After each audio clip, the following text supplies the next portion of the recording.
ಎಲ್ಲರಿಗೂ ಐಡಿಯಾಸ್ ಫೋರಮ್ಗೆ ಸ್ವಾಗತ. ನಾನು ನಿಮ್ಮ ನವೀನ ಟಿ ಆರ್. ಕರ್ನಾಟಕದಲ್ಲಿಯೇ ಪ್ರಥಮ ಬಾರಿಗೆ ಸಮಗ್ರವಾಗಿ ಭಾರತ ಮತ್ತು ಕರ್ನಾಟಕದ ಇತಿಹಾಸವನ್ನು ಚರ್ಚೆ ಮಾಡುವಂತಹ ಕೆಲಸ ಐಡಿಯಾಸ್ ಫೋರಂ ತಂಡದ ವತಿಯಿಂದ ಆಗ್ತಾ ಇದೆ. ಈ ಒಂದು ಸರಣಿಯಲ್ಲಿ ಈಗ ನಾನು ಮಾಡುತ್ತಿರುವಂತಹದ್ದು 257ನೇ ವಿಡಿಯೋ. ಯಾರು ಕಳೆದ ವಿಡಿಯೋಗಳನ್ನು ನೋಡಿಲ್ಲ, ಸಪರೇಟ್ ಪ್ಲೇಲಿಸ್ಟ್ ಇದೆ, ನೀವು ನೋಡ್ಕೊಳ್ತಾ ಬರ್ಬೋದಾಗ್ತದೆ. ಐಡಿಯಾಸ್ ಫೋರಮಲ್ಲಿ ಹಲವಾರು ಕೋರ್ಸ್ಗಳು ಲಭ್ಯವಿವೆ. ಒಂದ್ಸಲ ಐಡಿಯಾಸ್ ಫೋರಮಲ್ಲಿ ಚೆಕ್ ಮಾಡಿ. ಮತ್ತು ಟೆಲಿಗ್ರಾಮ್ ಗ್ರೂಪ್ಗೆ ಜಾಯ್ನ್ ಆಗಿ, ಐಡಿಯಾಸ್ ಫೋರಮ್ ಸರ್ಚ್ ಮಾಡಿ ಟೆಲಿಗ್ರಾಮ್ ಗ್ರೂಪ್ಗೆ ಜಾಯ್ನ್ ಆಗಿ. ಅಲ್ಲಿ ಹಲವಾರು ಕ್ವಿಜ್ಗಳನ್ನು ಮಾಡಲಾಗ್ತಾ ಇದೆ. ಅದು ನಿಮ್ಮ ಇದಕ್ಕೆ ಪ್ರಿಪ್ರೇಷನ್ಗೆ ಅನುಕೂಲ ಆಗ್ತದೆ. ಕಳೆದ ಕ್ಲಾಸಲ್ಲಿ 1857ರ ಸಿಪಾಯಿ ದಂಗೆಗೆ ಸಂಬಂಧಪಟ್ಟಂತೆ ಭಾರತದಾದ್ಯಂತ ಯಾವ ರೀತಿಯಾಗಿ ಆಯಿತು ಅನ್ನೋದನ್ನು ಚರ್ಚೆ ಮಾಡಿದೆ. 1857ರ ದಂಗೆ ಎಂಟೈರ್ ಭಾರತದಲ್ಲಿ ಆದರೂ ಕೂಡ ಬಹಳ ರೀಜನಲ್ ಇನ್ ನೇಚರ್ ಇತ್ತು. ನಾನು ಹೇಳ್ದಂಗೆ ಈ ಒಂದು ದಂಗೆ ಅದರ ಒಂದು ವ್ಯಾಪ್ತಿ ಎಷ್ಟಿತ್ತಪ್ಪ ಅಂದರೆ 1/10 ಪಾಪ್ಯುಲೇಷನ್ ಮಾತ್ರ ಅಫೆಕ್ಟ್ ಆಯಿತು. ಮತ್ತು ಏರಿಯಾ ಅಂತ ಬಂದಾಗ 1/4 ಏರಿಯಾ ಮಾತ್ರ ಅಫೆಕ್ಟ್ ಆಗೋದನ್ನು ನಾವು ನೋಡ್ತಾ ಹೋದ್ವಿ. ಅಂತಹ ದೊಡ್ಡ ಮಟ್ಟಕ್ಕೆ ಇದು ಯಶಸ್ವಿ ಆಗಲಿಲ್ಲ. But what ever it may be, ಆ ಟೈಮಲ್ಲಿ ಎಂಟೈರ್ ಇಂಡಿಯಾದಲ್ಲಿ ಆಗೋದಕ್ಕಿಂತ ಇದು ಕೆಲವು ಪ್ರದೇಶಗಳಿಗೆ ಸೀಮಿತವಾಗಿತ್ತು. ಉತ್ತರ ಪ್ರದೇಶ, ಮಧ್ಯಪ್ರದೇಶ, ಬಿಹಾರ, ಮತ್ತು ಸ್ವಲ್ಪ ಹೈದರಾಬಾದ್ ಪ್ರದೇಶ ಮತ್ತು ಕರ್ನಾಟಕದ ಪ್ರದೇಶಗಳಿಗೆ ಸೀಮಿತವಾಗಿತ್ತು. ಎಂಟೈರ್ ಭಾರತದಲ್ಲಿ ಇದು ಆಗ್ಲಿಕ್ಕೆ ವಿಫಲ ಆಯಿತು. ಬಟ್ ಕರ್ನಾಟಕದಲ್ಲೂ ಕೂಡ ಒಂದು ಮಟ್ಟಕ್ಕೆ ಇದು ಯಶಸ್ವಿಯಾಗಿದೆ ಅಂತ ಹೇಳ್ಬೋದಾಗ್ತದೆ. ಕರ್ನಾಟಕದಲ್ಲಿ 5 ಕಡೆ ಇದು ದಂಗೆ ಹೇಳ್ತದೆ. ಈ ಒಂದು ಇದರ ಎಫೆಕ್ಟು 857ರ ದಂಗೆ ಎಫೆಕ್ಟು ಅಥವಾ ನಂತರದಲ್ಲೂ ಕೂಡ. ಹಲಗಲಿಯಲ್ಲಿ ಬೇಡ್ರು, ಬಾಗಲಕೋಟೆ ಜಿಲ್ಲೆ ಹಲಗಲಿಯಲ್ಲಿ ಬೇಡ್ರು ದಂಗೆ ಹೇಳ್ತಾರೆ ಬ್ರಿಟಿಷರ ವಿರುದ್ಧವಾಗಿ. ಸುರಪುರದಲ್ಲಿ, ಯಾದಗಿರಿ ಜಿಲ್ಲೆ ಸುರಪುರದ ವೆಂಕಟಪ್ಪ ನಾಯಕನ ಒಂದು ನೇತೃತ್ವದಲ್ಲಿ ದಂಗೆ ಆಗ್ತದೆ. ನಂತರವಾಗಿ ಗದಗ ಜಿಲ್ಲೆಯಲ್ಲಿ ಮುಂಡ್ರಿಗಿ ಭೀಮರಾವ್ ಅವರ ನೇತೃತ್ವದಲ್ಲಿ ದಂಗೆ ಆಗ್ತದೆ. ನರಗುಂದದ ಬಾಬಾ ಸಾಹೇಬ ಅವರು ಕೂಡ ಗದಗ ಜಿಲ್ಲೆಯಲ್ಲಿ ದಂಗೆ ಹೇಳ್ತಾರೆ. ಸೂಫಾದಲ್ಲಿ, ಉತ್ತರ ಕನ್ನಡ ಜಿಲ್ಲೆಯಲ್ಲಿ ಸಿದ್ದಿಗಳು ಕೂಡ ಬ್ರಿಟಿಷರ ವಿರುದ್ಧವಾಗಿ ದಂಗೆ ಇದ್ಬಿಟ್ಟು ಅಲ್ಲೂ ಕೂಡ ಪ್ರಮುಖವಾದಂತಹ ಕೆಲಸ ಆಗ್ತದೆ. ಒಂದೊಂದನ್ನೇ ನಾವು ನೋಡ್ಕೊಳ್ತಾ ಹೋಗೋಣ. ಹಲಗಲಿ ಬೇಡರು ಯಾಕೆ ದಂಗೆ ಎದ್ರು? ಬಾಗಲಕೋಟೆ ಜಿಲ್ಲೆ ಹಲಗಲಿ ಎನ್ನುವಂಥದ್ದು ಒಂದು ಸಣ್ಣ ವಿಲೇಜು. ಬಾಗಲಕೋಟೆ ಜಿಲ್ಲೆಯ ಮುಧೋಳ್ ಎಂಬಂತಹ ಒಂದು ಸಣ್ಣ ರಾಜ್ಯದ ಒಂದು ಪ್ಲೇಸ್, ಅದು ಒಂದು ಹಳ್ಳಿ. ಅಲ್ಲಿ ಬೇಡರಿದ್ರು. ಅಲ್ಲಿನ ಬೇಡರು ಕಾಡು ಮೃಗ, ಪಕ್ಷಿಗಳನ್ನು ಬೇಟೆ ಆಡ್ಬಿಟ್ಟು ಅರಣ್ಯ ಉತ್ಪನ್ನಗಳನ್ನು ಮಾರಾಟ ಮಾಡುವ ಮುಖಾಂತರವಾಗಿ ಅವರು ವಾಸ ಮಾಡ್ತಾ ಇದ್ರು. ಭಾರತದಲ್ಲಿ ಏನು 857ರ ಒಂದು ಸಿಪಾಯಿ ದಂಗೆ ಆಯಿತು, ಅದರಿಂದ ದಂಗೆ ಆದಾಗ ಭಾರತೀಯರು ಬ್ರಿಟಿಷರ ವಿರುದ್ಧವಾಗಿ ತಮ್ಮ ಮನೆಯಲ್ಲಿ ಸಿಗುವಂತಹ ಆಯುಧಗಳಿಂದ ಬ್ರಿಟಿಷರ ವಿರುದ್ಧವಾಗಿ ಹೋರಾಟವನ್ನು ಮಾಡಿದ್ರು. ಆದ್ದರಿಂದ ಬ್ರಿಟಿಷ್ ಏನ್ ಮಾಡೋದು ಅಂತಂದ್ರೆ 857ರ ದಂಗೆ ನಂತರವಾಗಿ ಭಾರತೀಯರ ಮೇಲೆ ಒಂದು ಕಾಯ್ದೆನ ಜಾರಿಗೆ ತಂದ್ಬಿಟ್ಟು, ನಿಶಸ್ತ್ರೀಕರಣ ಕಾಯ್ದೆನ ಜಾರಿಗೆ ತಂದ್ಬಿಟ್ಟು, ಯಾವುದೇ ರೀತಿಯಂತಹ ವೆಪನ್ಗಳನ್ನ, ಯಾವುದೇ ರೀತಿಯಂತಹ ಆಯುಧಗಳನ್ನು ನೀವು ಮನೆಯಲ್ಲಿ ಇಟ್ಕೊಳ್ಳುವಂತಿಲ್ಲ, ಇನ್ಕ್ಲೂಡಿಂಗ್ ಈ ಕುಡುಗೋಲು ಇಂಥವನ್ನು ಕೂಡ ಇಟ್ಕೊಳ್ಳುವಂತಿಲ್ಲ. ಆ ರೀತಿಯಾಗಿ ಅವರು ಆರ್ಡರ್ನ ಮಾಡ್ತಾರೆ. ತಮ್ಮ ಜೀವನವನ್ನೇ ಬೇಟೆಯಾಡೋದ್ರಲ್ಲಿ ತಮ್ಮ ಜೀವನ ಹೊಟ್ಟೆ ತುಂಬಿಸಿಕೊಳ್ಳುವಂತಹ ಹಲಗಲಿ ಬೇಡರು ಯಾವಾಗ ಹಲಗಲಿ ಬೇಡರಿಗೆ ಈ ಕಾಯ್ದೆಯನ್ನು ಏರಿಕೆ ಮಾಡಿದಾಗ ಅವರಲ್ಲಿರುವಂತಹ ಸಣ್ಣ ಸಣ್ಣ ವೆಪನ್ಗಳನ್ನು ಕೂಡ, ಚಾಕು, ಕುಡುಗೋಲು ಇಂಥವುಗಳನ್ನು ಕೂಡ ನೀವು ವಾಪಸ್ ನಮಗೆ ಕೊಡಿ, ಸರೆಂಡರ್ ಮಾಡಿ, ಇಲ್ಲ ಪರ್ಮಿಷನ್ ತಗೊಳ್ಳಿ ಅಂತೇಳಿ ಅವ್ರಿಗೆ ಹೇಳಿದಾಗ ಅವರಿಗೆ ಬಹಳ ಬೇಸರ ಆಗುತ್ತೆ. ನಾವು ಹೆಂಗೆ ಇಲ್ದಂಗೆ ಬದುಕೋದು ಹೇಗೆ?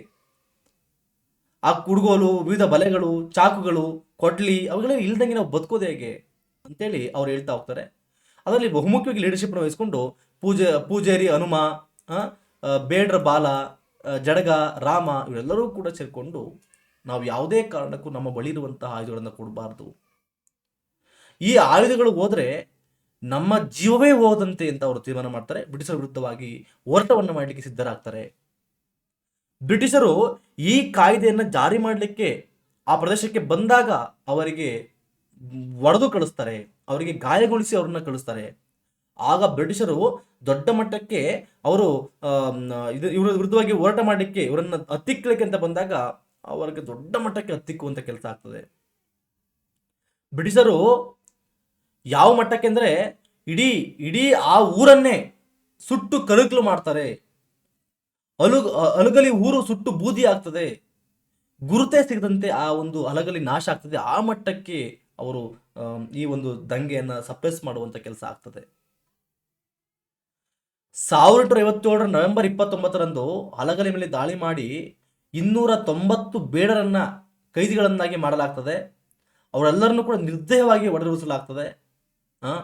ಮತ್ತೆ ಮುಧೋಳ್ನ ಮಾರುಕಟ್ಟೆ ದಿನದಂದು 13 ಮಂದಿ ಬೇಡ ನಾಯಕರನ್ನ ಮತ್ತೆ 3 ದಿನಗಳ ನಂತರ ಅಲಗಲಿಯಲ್ಲಿ 6 ಮಂದಿಯನ್ನ ಗಲ್ಲಿಗೇರಿಸುವಂತ ಕೆಲಸ ಆಗ್ತದೆ. ಇದನ್ನು ಹತ್ತಿಕ್ಕುವಂತ ಕೆಲಸ ಆಗ್ತದೆ. ಈ ಸಣ್ಣ ಬುಡಕಟ್ಟು ಜನಾಂಗದವರ ಮೇಲೆ ಹತ್ತಿಕ್ಕುವಂತ ಕೆಲಸವನ್ನು ಅವ್ರು ಮಾಡ್ತಾ ಹೋಗ್ತಾರೆ.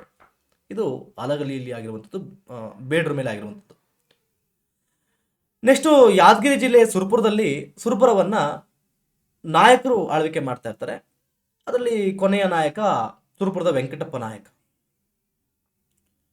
ಈ ನಾಯಕರು, ವಾಲ್ಮೀಕಿ ನಾಯಕರು, ಒಂದು ಕಾಲದಲ್ಲಿ ಔರಂಗಜೇಬನಿಗೂ ಕೂಡ ಕಠಿಣವಾಗಿ ಪ್ರತಿರೋಧವನ್ನು ಕೊಟ್ಟುಕೊಂತ ಬಂದಿರುವಂತಹ ಒಂದು ದೊಡ್ಡ ಮಟ್ಟದ ಒಂದು ಚಿಕ್ಕ ಸಂಸ್ಥಾನ. ಈ ಸಂಸ್ಥಾನಕ್ಕೆ ಬ್ರಿಟಿಷರು ಫಿಲಿಪ್ ಮೆಡೋಸ್ ಟೇಲರ್ ಎಂಬಂತಹ ಒಬ್ಬ ಒಳ್ಳೆ ವ್ಯಕ್ತಿ, ಆಕ್ಚುಲಿ ಒಬ್ಬ ವ್ಯಕ್ತಿಯನ್ನ ರಿಏಜೆಂಟ್ ಆಗಿ, ಪ್ರತಿನಿಧಿಯನ್ನಾಗಿ ನೇಮಕ ಮಾಡಲಾಗ್ತದೆ. ಈ ಒಂದು ಇದನ್ನ ವಾಚ್ ಮಾಡ್ಲಿಕ್ಕೋಸ್ಕರ, ಇವರ ಒಂದು ಸಂಸ್ಥಾನವನ್ನು ವಾಚ್ ಮಾಡ್ಲಿಕ್ಕೋಸ್ಕರ. ಅಲ್ಲಿಂದ ಆಡಳಿತಗಾರ ಮರಣ ಹೊಂದಿದಾಗ ಅತ್ಯಂತ ಕಡಿಮೆ ವಯಸ್ಸಿನ ಯುವಕ, ಒಂದು 20 ವರ್ಷದ ಆಸ್ಪಾಸಿನ ಯುವಕ ವೆಂಕಟಪ್ಪ ನಾಯಕ ಅಧಿಕಾರವನ್ನು ವಹಿಸಿಕೊಳ್ತಾನೆ, ಜವಾಬ್ದಾರಿಯನ್ನು ತೆಗೆದುಕೊಂಡಾಗ ಸುರಪುರದ ವೆಂಕಟಪ್ಪ ನಾಯಕನಿಗೂ ಮತ್ತು ಫಿಲಿಪ್ ಮೆಡೋಸ್ ಟೇಲರ್ಗೂ ಒಳ್ಳೆ ಅವಿನಾಭಾವ ಸಂಬಂಧ ಬೀಳ್ತದೆ. ಯಾವ ಮಟ್ಟದ ಅವಿನಾಭಾವ ಸಂಬಂಧ ಅಂದರೆ, ಸುರಪುರದ ವೆಂಕಟಪ್ಪ ನಾಯಕ ಟೇಲರನ್ನ ತಂದೆ ಅಪ್ಪ ಅಪ್ಪ ಅಪ್ಪ ಅಂತ ಕರೀತಾನೆ. ಆ ಮಟ್ಟಕ್ಕೆ ಒಳ್ಳೆ ಸಂಬಂಧ ಇಬ್ಬರ ಮಧ್ಯೆ ಇರ್ತದೆ. ಬ್ರಿಟಿಷರಾಗಿದ್ರು ಕೂಡ ಒಳ್ಳೆ ಸಂಬಂಧ ಇರ್ತದೆ. ಟೇಲರ್ ಬಹಳ ಒಳ್ಳೆ ವ್ಯಕ್ತಿತ್ವ. ಟೇಲರ್ ಬ್ರಿಟಿಷ್ ವ್ಯಕ್ತಿ ಆಗಿದ್ರು ಕೂಡ ಬಹಳ ಒಳ್ಳೆ ವ್ಯಕ್ತಿತ್ವ. ವೆಂಕಟಪ್ಪ ನಾಯಕರನ್ನ ತನ್ನ ಮಗನ ರೀತಿ ನೋಡ್ಕೊಳ್ತಾ ಇದ್ರು. ಮಗನ ರೀತಿಯಾಗಿ ಅವನಿಗೆ ಶಿಕ್ಷಣ ಕೊಡುವಂಥದ್ದು ಎಲ್ಲವನ್ನು ಕೂಡ ಮಾಡ್ತಾ ಇದ್ರು, ಸಲಹೆಗಳನ್ನು ಕೊಡ್ತಾ ಇದ್ರು. ಮುಂದೆ ಹೋಗ್ತಾ ಹೋಗ್ತಾ ಹೋಗ್ತಾ ಏನಾಯ್ತು, ಸುರಪುರದ ವೆಂಕಟಪ್ಪ ನಾಯಕನಿಗೆ ಅವನೊಬ್ಬ ಬಹಳ ಅದ್ಭುತ ಶಿಕ್ಷಣವನ್ನು ಪಡೆದಿರುವಂತಹ ವ್ಯಕ್ತಿ, ಇಂಗ್ಲಿಷ್ ಶಿಕ್ಷಣವನ್ನು ಪಡೆದಿರುವಂತಹ ವ್ಯಕ್ತಿ. ಅವನಿಗೆ ಈ ಬ್ರಿಟಿಷರ ಒಂದು ಆಕ್ರಮಣ, ಒಂದು ಏಳಿಕೆ ಮತ್ತು ಅವರ ಒಂದು ಪ್ರತಿಯೊಂದರಲ್ಲೂ ಇನ್ವಾಲ್ವ್ ಆಗುವಂಥದ್ದು, ಮೂಗು ತೋರಿಸುವಂಥದ್ದು ಅವನಿಗೆ ಇಷ್ಟ ಆಗ್ತಿಲ್ಲ. ಸ್ವತಂತ್ರವಾಗಿ ಆಳ್ವಿಕೆ ಮಾಡೋಕ್ಕೆ ಬಿಡ್ತಾ ಇರಲಿಲ್ಲ. ಹಂಗಾಗಿ ಅವನಿಗೆ ಅದು ಇರಿಟೇಟ್ ಆಗಿ ಸ್ಟಾರ್ಟ್ ಆಯಿತು. ಬಹಳ ಕಡಿಮೆ, ಒಂದು 20ರ ಪ್ರಾಯದಲ್ಲಿದ್ದವನು. ಹಂಗಾಗಿ ಆ ಟೈಮಲ್ಲಿ 57ರ ದಂಗೆ ಆಗ್ತಾಯಿತ್ತು. ಆಗ ಇವರು ಕೂಡ ಪೇಶ್ವದ ನಾನಾ ಸಾಹೇಬನಿಗೆ ಸಹಾಯ ಮಾಡ್ತೀನಿ ಅಂತೇಳಿ ಅಲ್ಲಿ ಕೂಡ ಅವನು ಸಹಾಯ ಮಾಡುವಂಥ ಕೆಲಸವನ್ನು ಕಳಿಸಿ ವ್ಯವಹಾರವನ್ನು ಮಾಡ್ತಾ ಇದ್ದ.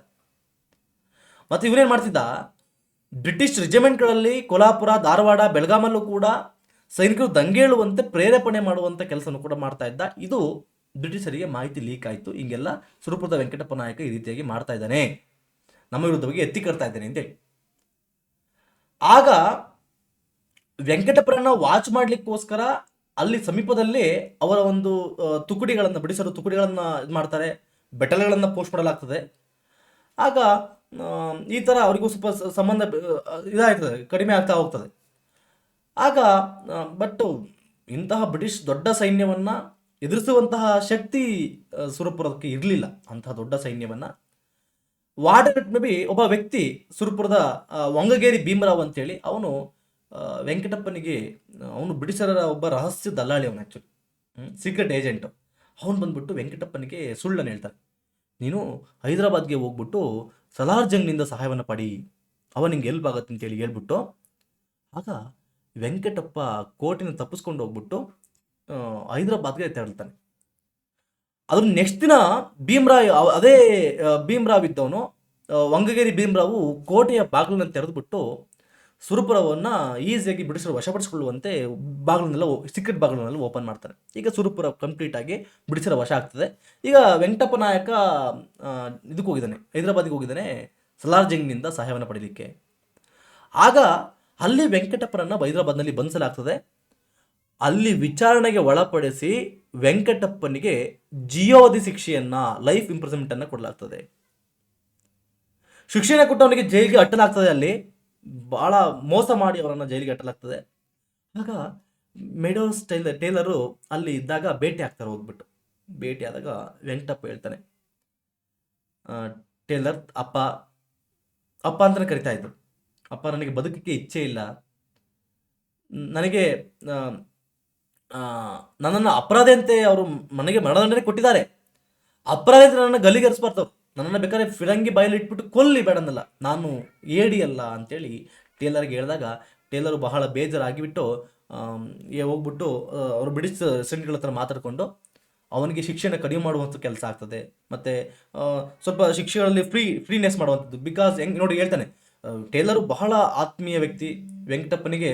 ವೆಂಕಟಪ್ಪನಿಗೆ ಅವನ ಒಂದು ಟರ್ಮ್ ಏನಿತ್ತು ಅದನ್ನು ಜೀವದ ಶಿಕ್ಷೆಯಿಂದ 4 ವರ್ಷದಕ್ಕೆ ಅವನಿಗೆ ಇಳಿಕೆ ಮಾಡಲಾಗ್ತದೆ. ಅವನ ಒಂದು ಶಿಕ್ಷೆಯನ್ನು 4 ವರ್ಷಕ್ಕೆ ಇಳಿಸಲಾಗ್ತದೆ. ಮತ್ತು ದಿಗ್ಬಂಧನದ 4 ವರ್ಷ ದಿಗ್ಬಂಧನದ ಕಾಲದಲ್ಲಿ ವೆಂಕಟಪ್ಪನಿಗೆ ತನ್ನ ಪತ್ನಿಯರ ಜೊತೆ ವಾಸ ಮಾಡಲಿಕ್ಕೆ ಅನುಮತಿಯನ್ನು ಕೊಡಲಾಗಿತ್ತು. ಈ ರೀತಿಯಾಗಿ ಲಿಬರಲ್ ಆಗಿ ಟೇಲರ್ ಶಿಕ್ಷೆಯನ್ನು ಕೊಡಿಸ್ತಾನೆ. ಆದರೂ ಕೂಡ ಮುಂದೆ ಅವನು ಇಬ್ಬರು ರಾಣಿಯೊಂದಿಗೆ ಕರ್ನೂಲ್ಗೆ ಕೋರ್ಟ್ಗೆ ಕರೆದೊಯ್ಯಬೇಕಾಗಿತ್ತು. ಅವನು ಕರ್ನೂಲ್ಗೆ ಹೋಗಬೇಕಾದ್ರೆ ಅವನ ಸಶಸ್ತ್ರ ಸಿಬ್ಬಂದಿ ನೋಡ್ಕೋತಿದ್ದವನು ಅವನು ರಿವಾಲ್ವರ್ ಬಿಟ್ಟೋಗಿದ್ದ. ಆ ರಿವಾಲ್ವರ್ ತಗೊಂಡು ತಾನೇ ಗುಂಡಿಕ್ಕಿ ಹತ್ಯೆ ಮಾಡಿಕೊಳ್ತಾನೆ. ಅವನಿಗೆ ಹತ್ಯೆ ಮಾಡಿಕೊಂಡಾಗ 24 ವರ್ಷ. ಬಿಕಾಸ್ ನಾನು ಯಾಕೆ 4 ವರ್ಷ ಶಿಕ್ಷೆ ಅನುಭವಿಸೋಕೆ ರೆಡಿ ಇರಲಿಲ್ಲ. ನಾನು ಆ ಥರ ನಾನು ಹಂಗೆ ಅವರು ಏಡಿಯಾಗಿ ನಾನು ಬದುಕಲ್ಲ ಅಂತೇಳಿ ಸುರಪುರದ ವೆಂಕಟಪ್ಪ ನಾಯಕ ರಿವಾಲ್ವರಿಂದ ತನ್ನನ್ನು ಕೊಲೆ ಮಾಡ್ಕೊಳ್ತಾನೆ. ಕೊಲೆ ಮಾಡಿಕೊಂಡು ನಂತರವಾಗಿ ಸುರಪುರವು 1861ರಲ್ಲಿ ನಿಜಾಮನಿಗೆ ಬ್ರಿಟಿಷರಿಂದ ಕೊಡಲ್ಪಡುತ್ತೆ. ನಿಜಾಮನಿಗೆ ಹೋಗುತ್ತೆ ಸುರಪುರದ ಏರಿಯಾಗಳು. ನೆಕ್ಸ್ಟು ಇನ್ನೊಂದು ಇಂಪಾರ್ಟೆಂಟ್ ಅಂಗೆ ಮುಂಡರಗಿಯಲ್ಲಿ ಆಗಿರುವಂಥದ್ದು, ಗದಗ ಜಿಲ್ಲೆಯಲ್ಲಿ ಆಗಿರುವಂಥದ್ದು. ಎಕ್ಸಾಮ್ಸಲ್ಲಿ ಕೂಡ ಕೇಳಿದ್ದಾರೆ. ಮುಂಡರಗಿ ಭೀಮರಾಯ ಅಥವಾ ಭೀಮರಾವ್. ಇದನ್ನು ಎಕ್ಸಾಮಕ್ಕೆ ನೋಡ್ರಿ. 1857ರಲ್ಲಿ ಮುಂಡರಗಿಯಲ್ಲಿ ಬ್ರಿಟಿಷರ ವಿರುದ್ಧ ನಡೆದ ಸಶಸ್ತ್ರ ದಂಗೆಯ ಪ್ರಮುಖ ವ್ಯಕ್ತಿ ಯಾರಪ್ಪ ಅಂದ್ರೆ ಭೀಮರಾವ್. ಮುಂಡರಗಿ ಭೀಮರಾವ್ ಅಥವಾ ಭೀಮರಾಯ ಅಂತಾನೆ ಫೇಮಸ್ಸು. ಇವನ ಬಗ್ಗೆ ನೋಡ್ಕೊಳ್ತಾ ಹೋದ್ರೆ ಭೀಮರಾಯ ಅಥವಾ ಭೀಮರಾವು ತಹಶೀಲ್ದಾರ್ ಆಗಿ ಕೆಲಸ ಮಾಡಿದವನು. ಬ್ರಿಟಿಷರ ಕೆಳಗಡೆ ಒಳ್ಳೆ ಹುದ್ದೆ ಕೂಡ ಒಳ್ಳೆ ಚೆನ್ನಾಗಿತ್ತು. ಭಾಳ ಒಳ್ಳೆ ಶ್ರೀಮಂತಿಗೆ ಸಮಸ್ಯೆ ಇರಲಿಲ್ಲ. ಏನು ರಾಜ ಅಲ್ಲ, ಬಟ್ ತಹಶೀಲ್ದಾರ್ ಒಳ್ಳೆ ಉನ್ನತ ಶಿಕ್ಷಣ ಇತ್ತು, ಚೆನ್ನಾಗಿತ್ತು. ಅವ್ರ ತಂದೆಯೂ ಕೂಡ ಪೇಶ್ವೆ ಕೈಗಳಿಗೆ ಅಧಿಕಾರಿಯಾಗಿ ಕೆಲಸ ಮಾಡಿದವರು. ಇವನು ಕೂಡ ಬ್ರಿಟಿಷರ ಕೆಳಗಡೆ ತಹಶೀಲ್ದಾರ್ ಆಗಿ ಹಲವಾರು ಕಡೆ ಸೇವೆಯನ್ನು ಸಲ್ಲಿಸಿದವನು. ಇಂಗ್ಲೀಷು, ಮರಾಠಿ ಭಾಷೆ, ಹಲವಾರು ಕನ್ನಡ ಮತ್ತು ಹಲವಾರು ಭಾಷೆಗಳು ಚೆನ್ನಾಗಿ ತಿಳಿತಿನಿಗೆ. ಆದರೆ ಎಷ್ಟೇ ಒಳ್ಳೆ ಉನ್ನತ ಹುದ್ದೆಯಲ್ಲಿದ್ದರೂ ಕೂಡ ಮುಂಡರಗಿ ಭೀಮರಾವನಿಗೆ ಬಹಳ ದೇಶ ಪ್ರೇಮ ಮತ್ತು ಬ್ರಿಟಿಷರಿಂದ ನಾಡಿನ ಜನತೆಗೆ ಆಗ್ತಿರುವಂಥ ಅನ್ಯಾಯಗಳನ್ನು ಅವನು ಬಹಳ ಗಮನಿಸ್ತಾ ಇದ್ದ. ಬಹಳ ಅನ್ಯಾಯ ಆಗ್ತಾ ಇದೆ, ನಾವೇನಾದರೂ ಮಾಡಿ ಅವರಿಗೆ ಬ್ರಿಟಿಷರಿಗೆ ಬಲವಾಗಿ ಪೆಟ್ಟನ್ನು ಕೊಡಲೇಬೇಕು ಅಂತೇಳಿ ಒಂದು ಸಮಯಕ್ಕೋಸ್ಕರ ಕಾಯ್ತಾ ಇದ್ರು. ಅದೇ ಟೈಮಲ್ಲಿ 857ರ ದಂಗೆ ಆಗ್ತಾ ಇತ್ತು. ಅದನ್ನು ಉಪಯೋಗಿಸಿಕೊಂಡು ಏನಾದರೂ ಮಾಡಿ ಕರ್ನಾಟಕದಲ್ಲೂ ಕೂಡ ದೊಡ್ಡ ಮಟ್ಟಕ್ಕೆ ದಂಗೆಯನ್ನು ಮಾಡಿ ಬ್ರಿಟಿಷರಿಗೆ ಪೆಟ್ಟನ್ನು ಕೊಡಬೇಕು ಅಂತೇಳಿ ಇವರು ಟ್ರೈ ಮಾಡ್ತಾರೆ. ಭೀಮರಾಯರು ಇಂಗ್ಲೀಷರಿಂದ ಅಧಿಕಾರ ಸಿಕ್ತವರಿಗೆ, ಸಂಪತ್ತು ಇತ್ತವರಿಗೆ, ಆದರೂ ಕೂಡ ಅವ್ರಿಗೆ ಆತನ ದೇಶ ಪ್ರೇಮ ಅಂತರದಲ್ಲಿ ತುಡಿತಾ ಇತ್ತು. ಮತ್ತು ಏನಾದ್ರು ಮಾಡಬೇಕು ದೇಶಕ್ಕೋಸ್ಕರ ಅಂತ ಅವರು ಇದಾಗ್ತಿದ್ರು. ಅದರಿಂದ ಮುಂದೆ ಇದೆಲ್ಲ ಗಮನಿಸಿದಂತಹ ಬ್ರಿಟಿಷರು ಭೀಮರಾಯನ ಮೇಲೆ ಇಲ್ಲ ಸಲ್ಲದ ಆರೋಪಗಳನ್ನು ಮಾಡಿಬಿಟ್ಟು ಅವನ್ನ ಕೆಲಸದಿಂದ ತೆಗೆದುಹಾಕುವಂಥ ಕೆಲಸ ಆಗ್ತದೆ. ಆಗ 857 ದಂಗೆಯಲ್ಲಿ ಏನಾದ್ರು ಮಾಡಲೇಬೇಕು ಅಂತೇಳಿ ಭೀಮರಾವು ರಹಸ್ಯಾಲೋಚನೆಗಳಿಂದ ಸೊರಟೂರು ದೇಸಾಯಿ, ಪಕ್ಕದ ದೇಸಾಯಿ ಮೂಲಕ ನಾನಾ ಸಾಹೇಬನ ಸಂಪರ್ಕವನ್ನು ಬೆಳೆಸ್ತಾನೆ. ಹಮ್ಮಿಗೆ ಕೆಂಚನಗೌಡ, ಡಂಬಳದ ದೇಶಮುಖ, ಗೋವಿನ ಕೊಪ್ಪದ ದೇಸಾಯಿ ಇವರೆಲ್ಲರೂ ಕೂಡ ಭೀಮರಾಯನಿಗೆ ಸಹಾಯ ಮಾಡುವಂಥ ಕೆಲಸ ಮಾಡಕ್ಕೆ ಹೋಗ್ತಾರೆ. ಆಗ ಬ್ರಿಟಿಷರ ವಿರುದ್ಧವಾಗಿ ಹೋರಾಟವನ್ನು ಮಾಡಬೇಕು ಅಂತಂದರೆ ಶಸ್ತ್ರಾಸ್ತ್ರವನ್ನು ನಾವು ಸಂಗ್ರಹ ಮಾಡಬೇಕು, ಆ ರೀತಿಯಾಗಿ ಅವರು ಪ್ಲಾನಿಂಗನ್ನು ಹಾಕೊಂಡಾಗ ಎಲ್ಲ ಶಸ್ತ್ರಗಳನ್ನು ಸಂಗ್ರಹ ಮಾಡ್ತಾರೆ. ಇದು ಮಾಡಿದಾಗ ಬ್ರಿಟಿಷರಿಗೆ ಅದು ಗೊತ್ತಾಗಿ ಅವರೆಲ್ಲರೂ ಕೂಡ ಬ್ರಿಟಿಷರು ಅದನ್ನು ಆಕ್ರಮಣ ಮಾಡಿ ಅದನ್ನು ವಶಪಡಿಸಿಕೊಳ್ಳುವಂಥ ಕೆಲಸ ಆಗ್ತದೆ. ವಶಪಡಿಸಿಕೊಳ್ಳೋದಾಗ್ತದೆ. ಕೊನೆಗೆ ದೊಡ್ಡ ಮಟ್ಟಕ್ಕೆ ಇಬ್ಬರ ಮಧ್ಯೆ ಜಗಳ ಆಗಿ, ಕೊಪ್ಪಳದ ಕೋಟೆಯಲ್ಲಿ ದೊಡ್ಡ ಮಟ್ಟಕ್ಕೆ ಇಬ್ಬರ ಮಧ್ಯೆ ಜಗಳ ಆಗಿ ಭೀಮರಾಯ ವೀರವೇಶದಿಂದ ಹೋರಾಟವನ್ನು ಮಾಡಿ 1858 ಅವಾಗ 1/6/858ರಲ್ಲಿ ಅವರು ಆ ರಣರಂಗದಲ್ಲಿ ಅಸುನೀಗ್ತಾರೆ. ಭೀಮರಾಯ ಮತ್ತು ಅಮ್ಮಿಗೆ ಕೆಂಚನಗೌಡ ಇಬ್ಬರು ಕೂಡ ಅಸುನೀಗ್ತಾರೆ. ಮತ್ತು ಇವರ ಜೊತೆಗಾರ ಅನೇಕರನ್ನ ಬಂಧಿತರಾಗಿ 75 ಜನಕ್ಕೆ ಗಲ್ಲಾಗುವಂಥ ಗಲ್ಲು ಶಿಕ್ಷಣ ಕೊಡಲಾಗ್ತದೆ ಇಲ್ಲಿ. ನೆಕ್ಸ್ಟು ಪ್ರಮುಖ ದಂಗೆ ನರಗುಂದ, ಗದಗ ಜಿಲ್ಲೆ. ನರಗುಂದದ ಬಾಬಾ ಸಾಹೇಬ, ಇವರ ಹುಟ್ಟು ಹೆಸರು ಭಾಸ್ಕರ್ ರಾವ್ ಬಾವಿ ಅಂತೇಳಿ. ಇವರು ನರಗುಂದದ ಬಾಬಾ ಸಾಹೇಬ್ ಅಂತಾನೆ ಫೇಮಸ್ ಆಗಿರೋರು. ಇವರು ಬ್ರಿಟಿಷರ ವಿರುದ್ಧವಾಗಿ ದಂಗೆ ಇದ್ದು ಇವರು ಕೂಡ ವೀರಮರಣವನ್ನು ಹೊಂತಾರೆ. ತಂದೆ ದಾದಾಜಿ ಆಡಳಿತದ ಕಾಲದಲ್ಲಿ ಸಂಸ್ಥಾನ ಬಹಳ ಸಾಲದಿಂದ ಮುಳುಗೋಗಿತ್ತು. ಇವರು ಅಧಿಕಾರಕ್ಕೆ ಬಂದಾಗ ಅದು ಕೂಡ ಸಾಲ ದೊಡ್ಡ ಮಟ್ಟಕ್ಕೆ ಇದಾಯಿತು. ಬಾಬಾ ಸಾಹೇಬನಿಗೆ ಇದ್ದಂತಹ ಒಬ್ಬನೇ ಮಗ ತೀರಿಕೊಳ್ತಾನೆ. ಸಂಸ್ಥಾನ ಉತ್ತರಾಧಿಕಾರಿ ಅಲ್ಲದೆ ಹೋಗುವಂತಹ ಪರಿಸ್ಥಿತಿ ಬರ್ತದೆ. ಆಗ ಬಾಬಾ ಸಾಹೇಬ್ ಏನ್ ಮಾಡ್ತಾನೆ, ಕಂಪನಿ ಒಂದು ಪತ್ರ ಬರೀತಾನೆ, ನನ್ನ ಮಗ ತೀರೋಗಿದ್ದಾನೆ, ದತ್ತು ಸ್ವೀಕಾರಕ್ಕೆ ಒಂದು ಅನುಮತಿಯನ್ನು ಕೊಡಿ ನಮಗೆ. ಅನುಮತಿ ಕೊಡಿ ಅಂತ ಕೇಳಿದಾಗ ಅಲ್ಲಿಂದ ಒಬ್ಬ ಕಮಿಷನರ್ ಬರ್ತಾನೆ, ಅದು ವೆರಿಫಿಕೇಶನ್ ಮಾಡಲಿಕ್ಕೆ, ಪರಿಶೀಲನೆಗೆ ಮಾಡ್ತಾನೆ. ಆ ಬಂದಂತಹ ಮ್ಯಾನ್ಸನ್ ಅಧಿಕಾರಿ ಸಂಸ್ಥಾನದ ಆರ್ಥಿಕ ಪರಿಸ್ಥಿತಿ ಬಹಳ ಶೋಚನೀಯದಲ್ಲಿದೆ, ಮತ್ತೆ ದತ್ತು ಸ್ವೀಕಾರಕ್ಕೆ ನಿಮಗೆ ಅನುಮತಿ ಕೊಡೋದಿಲ್ಲ, ಬಿಕಾಸ್ ನಿಮ್ಮ ಆರ್ಥಿಕ ಪರಿಸ್ಥಿತಿ ಸರಿ ಇಲ್ಲ ಅಂತೇಳಿ ಇದನ್ನು ಕೊಡ್ತಾನೆ, ರಿಪೋರ್ಟನ್ನು ಕೊಟ್ಟಾಗ ಇದು ಬಾಬಾ ಸಾಹೇಬನಿಗೆ ಬಹಳ ಸಿಟ್ಟು ಬರುತ್ತೆ. ಏನಪ್ಪ ಇದು ಈ ಥರ ನಮ್ಮ ಇದನ್ನ ಪರ್ಮಿಷನ್ ಕೊಡ್ತಾ ಇಲ್ಲ ಅಂತೇಳಿ ಸಿಟ್ಟು ಬಂದಾಗ ವಿರುದ್ಧವಾಗಿ ಹೋರಾಟವನ್ನು ಮಾಡಲೇಬೇಕು ಅಂತೇಳಿ ಅವರು ಇದು ಮಾಡ್ತಾರೆ. ಮತ್ತೆ ಮುಂಡ್ರಿಗೆ ಭೀಮರಾವ್ ಜೊತೆ ಕೂಡ ಇವರು ಸಹಾಯವನ್ನು ಅವ್ರ ಜೊತೆ ಕೂಡ ಸೇರಿಕೊಳ್ಳುವಂಥ ಕೆಲಸ ಕೂಡ ಆಗ್ತಾ ಹೋಗ್ತದೆ. ಇಬ್ಬರು ಕೂಡ ಇದ್ರು ಮಾಡೋಣ ಅಂತೇಳಿ. ಆಗ ಕಂಪ್ಲೀಟ್ ಆಗಿ ಇಬ್ಬರು ಕೂಡ ನೋಡ್ರಿ ಆಗೇನಾಗುತ್ತೆ, ಬ್ರಿಟಿಷರು ಶಸ್ತ್ರ ಕಾಯ್ದೆ ಜಾರಿಗೆ ತಂದಿರ್ತಾರಲ್ಲ, ಆಗ ಬಾಬಾ ಸಾಹೇಬರ ಹತ್ರ ಇದ್ದಂತಹ ಎಲ್ಲ ಶಸ್ತ್ರಗಳನ್ನ ನೀವು ಬಂದು ಜಮಾ ಮಾಡಿ ಅಂತೇಳಿ ಆದೇಶವನ್ನು ಕೊಡ್ತಾರೆ. ಆಗ ಏನು ಮಾಡ್ತಾನೆ, ಕೆಲವು ತೋಪುಗಳನ್ನು ಕಳಿಸುವಂಥ ಕೆಲಸವನ್ನು ಮಾಡ್ತಾ ಹೋಗ್ತಾನೆ. ಅದನ್ನು ಮಿಡ್ಲಲ್ಲೇ ಹೋಗ್ತಾ ಹೋಗ್ತಾ ತಮ್ಮವ್ರನ್ನೇ ಕಳಿಸ್ಬಿಟ್ಟು ಅದನ್ನು ದೋಚಿಸ್ಕೊಂಡು ವಾಪಸ್ ಬಂದು ಮತ್ತೆ ಇವರೆಲ್ಲ ಬಚ್ಚಿರ್ತಾರೆ. ಅವನ್ನ ಏನಾರು ಮಾಡಿ ಬೇಕಲ್ಲ, ಬೇಕಾ ವೆಪನ್ಸ್ ಇಲ್ದಂಗೆ ಹೆಂಗೆ ಹೋರಾಟ ಮಾಡೋಕ್ಕಾಗ್ತದೆ. ಹಂಗೆ ಆದರೆ ಒಂದು ಪ್ಲಾನಿಂಗ್ ಮಾಡ್ತಾರೆ, ಹಿಂಗೆ ಯಾವಾಗ ನಾವು ದಂಗೆ ಎಲ್ಬೇಕು ಅಂತೇಳಿ ಅದಕ್ಕಿಂತ ಮುಂಚಿತವಾಗಿ ದಂಗೆ ಎದ್ಬಿಡ್ತಾರೆ. ದಂಗೆ ಎದ್ದಾಗ ಭಾಳ ದೊಡ್ಡ ಮಟ್ಟಕ್ಕೆ ಇದಾಗಿ ಇವ್ರಿಗೆ ಅಷ್ಟು ಹಿನ್ನಡೆ ಆಗ್ತಾ ಹೋಗ್ತದೆ. ಹಿನ್ನಡೆಯಾಗಿ ಅವನು ತಪ್ಪಿಸ್ಕೊಂಡು ಹೋಗ್ತಾನೆ. ಪಂಡ್ರಾಪುರಕ್ಕೆ ತೆರಳುವ ಯಾತ್ರಾರ್ಥಿಗಳಂತೆ ಬಾಬಾ ಸಾಹೇಬ ವೇಷ ಧರಿಸ್ಬಿಟ್ಟು, ಅವನ ಅನುತರರೆಲ್ಲ ವೇಷ ಧರಿಸ್ಬಿಟ್ಟು ತೋರಗಲ್ ಕಾಡಿನಲ್ಲಿ ಅವ್ರನ್ನ ಸೆರೆಹಿಡ್ಬಿಟ್ಟು ಬೆಳಗಾವಿಗೆ ತರ್ತಾರೆ. ಅವನ್ನ ಬಾಬಾ ಸಾಹೇಬನ್ನ ತಂದಿಡಿದು ಬಾಬಾ ಸಾಹೇಬನಿಗೆ ಮರಣದಂಡನೆಯನ್ನು ಕೊಡಲಾಗ್ತದೆ. 1958 ಜೂನ್ 12ರಂದು ಸಾವಿರಾರು ಮಂದಿಯ ಸಮ್ಮುಖದಲ್ಲಿ ಬೆಳಗಾವಿಯಲ್ಲಿ ಈ ವೀರನನ್ನು ನೇಣು ಹಾಕಲಾಗ್ತದೆ, ಬಾಬಾ ಸಾಹೇಬರನ್ನು. ಈ ರೀತಿಯಾಗಿ ಬಾಬಾ ಸಾಹೇಬರನ್ನು ಕೂಡ ಇದಾಗ್ತದೆ. ನಂತರವಾಗಿ ಅವನು ನೇಣು ಹಾಕಲಾಗ್ತದೆ.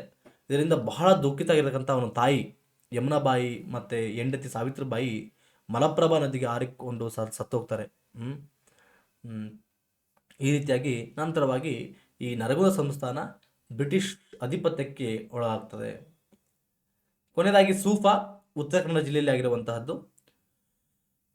858-59 ಸಂದರ್ಭದಲ್ಲಿ ಕೆಲವು ಸಿದ್ಧಿಗಳನ್ನು ಒಳಗೊಂಡಂತಹ ಗೋವಾ ಮತ್ತು ಉತ್ತರ ಕನ್ನಡದ ಪುರುಷರು ಜಂಟಿಯಾಗಿ ನೇತೃತ್ವದಲ್ಲಿ ಸೂಫಾದಲ್ಲಿ ಸುದೀರ್ಘವಾಗಿ ದಂಗೆಯನ್ನು ಮಾಡ್ತಾರೆ. ಬ್ರಿಟಿಷರ ವಿರುದ್ಧವಾಗಿ ದಂಗೆಯನ್ನು ಬ್ರಿಟಿಷರು ನಿಗ್ರಹಿಸ್ತಾರೆ. ಆದರೂ ಕೂಡ ಅಲ್ಲಿ ಕಲಿತಂತಹ ಪಾಠ ಬಹಳ ಇಂಪಾರ್ಟೆಂಟ್ ಆಗ್ತದೆ. ಈ ಸಿದ್ಧಿಗಳು ಯಾರಪ್ಪ ಅಂದರೆ ಆಫ್ರಿಕನ್ ಮೂಲವನ್ನು ಹೊಂದಿರುವಂತಹ ಒಂದು ಸ್ಥಳೀಯ ಸಮುದಾಯ, ಕರ್ನಾಟಕದ ಸ್ಥಳೀಯ ಸಮುದಾಯವೇ ಸಿದ್ಧಿ ಬುಡಕಟ್ಟು ಜನಾಂಗದ ಸಮುದಾಯ. ಇದನ್ನು ಎಕ್ಸಾಮ್ಸಲ್ಲಿ ಕೇಳ್ಬೋದು. ಎಕ್ಸಾಮ್ಸಲ್ಲಿ ಇಷ್ಟು ಸೂಫಾದಲ್ಲಿ ಆಗಿರುವಂಥದ್ದು. ಇದ್ರ ಬಗ್ಗೆ ಏನು ಪ್ರಶ್ನೆಗಳನ್ನು ಎಕ್ಸಾಮ್ಸಲ್ಲಿ ಕೇಳಿದರೆ ನೋಡ್ಕೊಂಬೋಣ. ಕರ್ನಾಟಕದ ಆರಂಭಿಕ ಸ್ವತಂತ್ರ ಹೋರಾಟವನ್ನು ಉಲ್ಲೇಖಿಸಿ ಈ ಕೆಳಗಿನ ಜೋಡಿಯನ್ನು ಪರಿಗಣಿಸಿದೆ. ನಾಯಕರು ಕೊಟ್ಟಿದ್ದಾರೆ ಮತ್ತೆ ಪ್ರದೇಶ ಕೊಟ್ಟಿದ್ದಾರೆ. ಬೇಡರು ಅಲಗಲಿ ಪ್ರದೇಶ ಅಲ್ಲ, ಅಲಗಲಿ, ಹಾಗಾಗಿ ಒಂದು ತಪ್ಪಿದೆ. ವೆಂಕಟಪ್ಪ ನಾಯಕ ಸುರಪುರದ ವೆಂಕಟಪ್ಪ ನಾಯಕ ಕರೆಕ್ಟಿದೆ.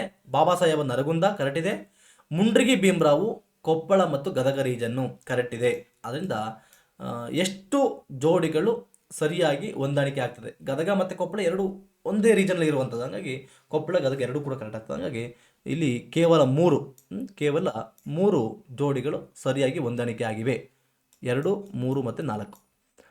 ಇನ್ನೊಂದು ಪ್ರಶ್ನೆ, 1857 ದಂಗೆಯಲ್ಲಿ ಕರ್ನಾಟಕದಲ್ಲಿಯ ಪ್ರಮುಖ ನಾಯಕರು ಯಾರು? 857 ದಂಗೆಯಲ್ಲಿ ಕರ್ನಾಟಕದಲ್ಲಿ ಪ್ರಮುಖ ನಾಯಕರು ಅಲಗಲಿಯಲ್ಲಿ ಬೇಡ್ರು, ಸುರಪುರದಲ್ಲಿ ವೆಂಕಟಪ್ಪ ನಾಯಕ, ನರಗುಂದದ ಬಾಬಾ ಸಾಹೇಬ, ಮುಂಡ್ರಿಗೆ ಭೀಮರಾವ.